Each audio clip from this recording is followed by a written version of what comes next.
Hey garden friends, I got a real treat. I'm here with Roberta Walker, a landscape legend. She's a fellow podcaster of Digging Deep. Give it a shot. Today we're going to be talking all things about Waterwise landscaping. And so here we're at her home to actually learn as much as we can about the things that we should be doing in our own landscapes to A, either keep them healthy, or B, how can we convert those lawns, those water-thirsty lawns, into drought-tolerant landscapes that are full of life. Roberta, how you doing? I'm doing good. I'm really glad to do this podcast because I want to show people that doing or creating a drought-tolerant landscape, there's more to it than just taking everything out, putting rock, boulders, and cactus. Okay, you can have a lush-looking garden, all in a drip system and drought-tolerant, and not only drought-tolerant, but sustainable and invites the happy insects, happy birds, happy people. That's what I'm all about, so we'll talk about that. So Roberta, I think the myth about doing a landscape like this is that it's difficult or that you have to hire an expensive designer, and in some cases that's very useful. But what about the folks who maybe want to try it out on their own? Is it something that a normal person can do? Is it possible? And if so, what do we do? How do we start? Absolutely. I have a lot of people that are DIYers. What you need is a strong back. Okay. Other than that, if you don't hire a designer, there are many ways that you could do a drought-tolerant landscape. And the first thing we start with, if you have a square, a rectangle, a triangle, is to create a flow. So a pathway, follow me. Oh, I love this. A pathway come on in. Starts to delineate your planting beds. I like that. So, breaks up the yard a bit. Yeah, and it doesn't have to be expensive. It could be a gravel path, a decomposed granite path, or a flagstone path. Also, there was an old Modesto ash here that was dying. They die after 55 years. And so I created a mound, because when a tree comes out, you have a stump, you have roots, you can't plant. So if you do a mound, you could plant on it and then the other stuff decomposes. So come further back. I love it. You know, and I noticed you use a lot of rock instead of wood mulch or wood chips. I do. Is that on purpose? It's on purpose. So I have weed barrier under the rock, and the rock, this is a lava rock, which is very porous. So no, it's not making things hotter. And there's a drip system underneath this. And when the leaves fall, all these leaves, you could blow it without losing your your top dressing. Oh, that's great. Yeah, it's a little heavier and holds to the ground. There's black lava, there's mocha lava, there's all different kinds of rocks. So consider that as a top yeah, it's dressing. good color. Yeah, the color kind of contrasts well with each other and the plants. Yeah, and then there's another path that goes off to the driveway. So you want to make access. So again, you put in a path, you put in a mound, you choose your trees, some boulders, some rock, and you are 3/4 of the way there to a drought-tolerant landscape. Yeah. It's so inviting. It kind of brings you right into the yard. It brings you right in. I had a UPS guy said, "Wow, it's like a Hobbit place in here." You know. It's the Shire for sure. A drought-tolerant Shire. A drought-tolerant, and what it was 20 years ago was just grass. Love it. It didn't invite happy insects, birds, nothing like that. Do you notice you're seeing a lot of wildlife now that you've made the transition? Yeah. There's birds, there's all kinds of things to go through. I'll take you in the back, and I even have footprints of raccoon. Not sure you want that, but anyway. What next? How do we choose our plants? Well, the plants, obviously you've got to know what grows where. So when I first started the landscape, these trees were small, so I didn't have shade. So I had things like lavender and things that could really take a lot of sun. As your trees grow, then you have more option to bring in shady, loving plants.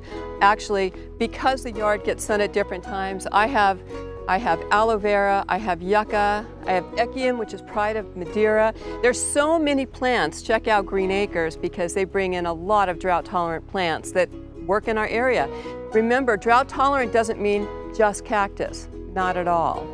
Yeah, I see that bottle brush back there is gorgeous. Yeah, that's a beautiful one, and that's not the type that draws bees. So you should know, a lot of people don't want to go buy bottle brush because it has bees, which are great for pollinating, but not for walkways. So that's good to a know. Wonderful one.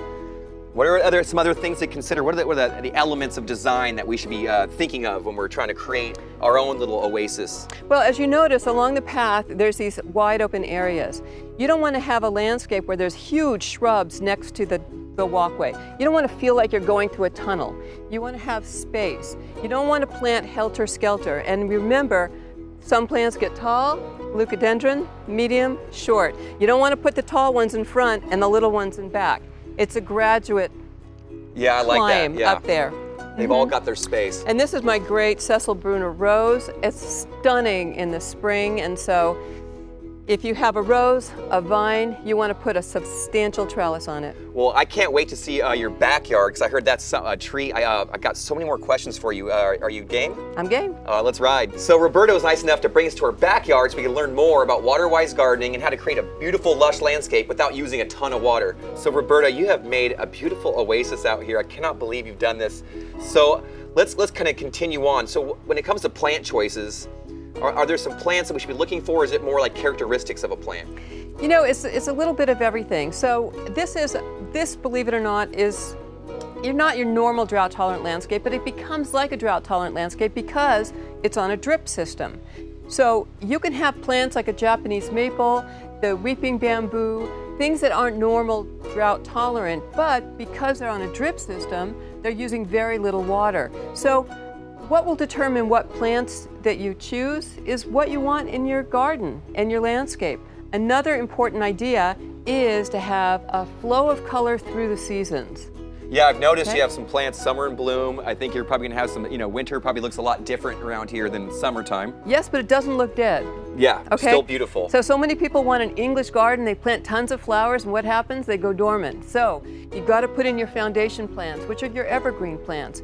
And then the trees. These trees burst into orange and yellow and red. It's absolutely beautiful in another landscape. So fall, winter, spring, they're all unique. In the spring, all the roses are in bloom. This is what you want to think about, is how to create through the season.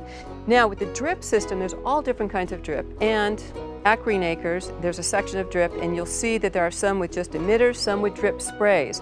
If you have a ground cover, I have ground covers in here, you want a drip spray. These are the little things that are popping up. You could see them on the path here. Those micro sprays are nice. Yeah, and they're adjustable. They're adjustable, and they'll keep everything in there. Other big things that have the drip emitters in them. And so you can have a little bit of everything and still have a drought-tolerant landscape. I love that. Yeah, so drip is very important when you're feeding your drought-tolerant landscape, because if you have a drought-tolerant plant but you're still overwatering it, probably not a good thing, right? It's not a good thing. They'll live, but it's not a good thing. We're in a time where we need to conserve water, and what I want to show is that you can have a beautiful, lush garden without, like I said, just planting cactus or things that take almost no water. You can have what you want if it's on a drip system. Well, you mentioned that the technique is, you can have different plants, but it's also in the maintenance. So you can find plants that are drought tolerant, but it's also in how you maintain them. What are some ways that we can maintain, other than using a drip system, to actually enhance our drought tolerant landscapes? Something very important is to know how big your plant gets, okay? Size at maturity. Yes, very often people will get a cute little plant in a container, and then guess what? You put it in the ground and it's 20 feet tall. So knowing how big things get, knowing what exposure they need, that's the key to maintenance, because I do very little maintenance here, believe it or not. People will say to me, gosh, how do you maintain this? It maintains itself. I'm working, I'm designing, I'm in the field most of the time. So evergreen shrubs, plants, those are low maintenance. Then you could fill in with perennials, and perennials, when they bloom, you could see I've got geraniums here, I've got lantana. Is popping. The echinacea just finished. You deadhead things like the echinacea and your black-eyed Susans. Those are your fiddly ones. Well, I think people think, lawns are easy, drought-tolerant landscape difficult. Is that the reality? It's not the reality at all. Lawns are not easy. I mean, if you could afford to hire someone, yeah, it's easy. But they take thousands of gallons of water. And you can never just have a green lawn. You're going to have Bermuda and clover, because the wind will blow things in, the birds will drop, unless you're a golf course and you're, Are you out here every week chemicals. mowing?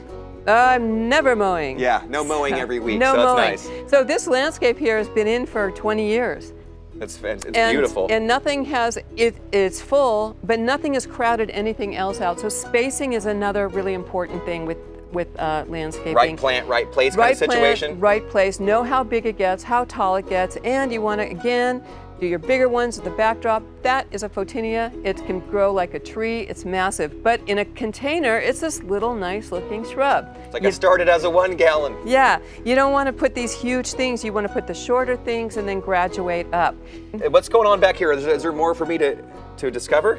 Yeah, come on back. I think there's a little bit more to see.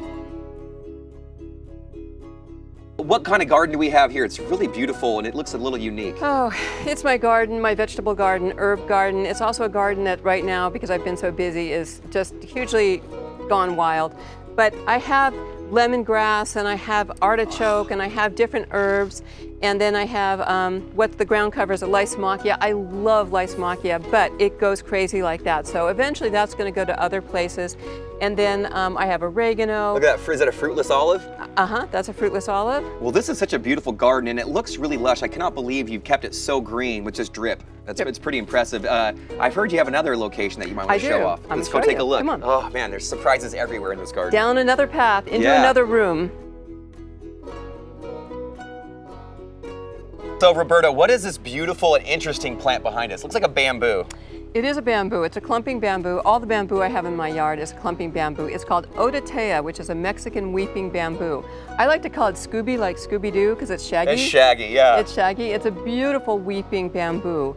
And again, it's evergreen. And it kind of gives me privacy. You know, it screens me from the neighbors in a really gentle way. I have all kinds of things here. You were asking about all the different plants. I have, you know, the chamaecyparis coming through and ferns. This is my shady area, so I could do different things. I love it. So yeah, you have a lot of different, like everything's on a drip, it's drought tolerant, you're not wasting water, but I feel like your plant selection is very diverse, and you have a really interesting approach to that. There's no repetition. You know, you have a lot of variety, and everything kind of works together, and it looks like this is a lived-in landscape. It's a lived-in landscape, and my background is in art, so I love color. I love color. So that art background makes sense now, because your backyard is like a work of an artist. You know, there are a lot of textures and a lot of plants. And then there were some things that were here when I bought the house. I have a bay tree, and then I had other things removed. So I kept the things that worked and then started adding. And again, this is my shade area, so I've got a dogwood, azaleas, I've got the shadier things. And it's just my love of plants and texture, but I know how to plant. I don't just put large things here. You know, like we were talking about, the big things go in the back, medium, down to the bottom, and then you could add your perennials, and that'll also cut down on your maintenance. You know, fall is my favorite time to do something like this. Our spring now has a kind of a narrow corridor now, a short corridor. So fall is the best time to do it. Not only is it getting cooler and you could start working the dirt, but also when you put in plants, they have time to root in. So when spring comes, it's like, hey, I've been in for a year. They've only been in for a couple of months. So fall is a great time to plant things. Also, fall is the time for your bulbs, your spring bulbs, for tulips, for hyacinth, for crocus, all that. So now you want to start thinking about, well, where am I going to put bulbs? Where am I going to put this and that? But before you do anything, have a plan in your head, on a piece of paper. Don't just start digging, because when you plan and you put your plants in, that's how you know where your drip irrigation goes. You really have to build it. I think of it like a body. Underneath is your substructure, that's your drainage and irrigation. You don't get that down, you're not going to have a garden. So that goes first, and then you bring in your nice soil or your menger soil, and then on top of that goes the drip system, then the plants, and the final clothing is lighting, if you'd like. Oh, I like it. Yeah, you can keep going. So how important is that amending of the soil to create a garden that actually is drought tolerant? Well, if you look in magazines and you think, oh, how did they make that look like that? Soil. Great soil. Everything is about soil. This is the time of year to mulch. Mulch, mulch, mulch, because that's what feeds the soil, the earth, is mulch. So when all the leaves come down, $160 you get a leaf chipper. And you chip your leaves, and then you mulch all your garden beds. Doesn't cost you anything except for the chipper, but then you use it year after year after year. And then you kind of let it just settle in. When the rain comes, all those nutrients, like we're talking millions of microorganisms going into the soil. So that's the key. Glad you brought it up. I love it. Well, I am psyched to do some fall gardening and planting. I love Waterwise gardening, drought tolerant landscaping, river friendly gardening and growing. And I feel like you are a pro among pros. Roberta has been one of the forebearers, and she's been the tip of the spear when it comes to creating drought-tolerant landscapes in our region. And so I look up to you. It's been so much fun to talk with you, and I can't wait to be back to talk more plants. Oh, great. I love talking plants. Yeah, thank you. Thank you. Well, you heard it from Roberta. Get out in your garden this fall and start planning out your own garden oasis that is drought-tolerant, of course. We'll see you next time.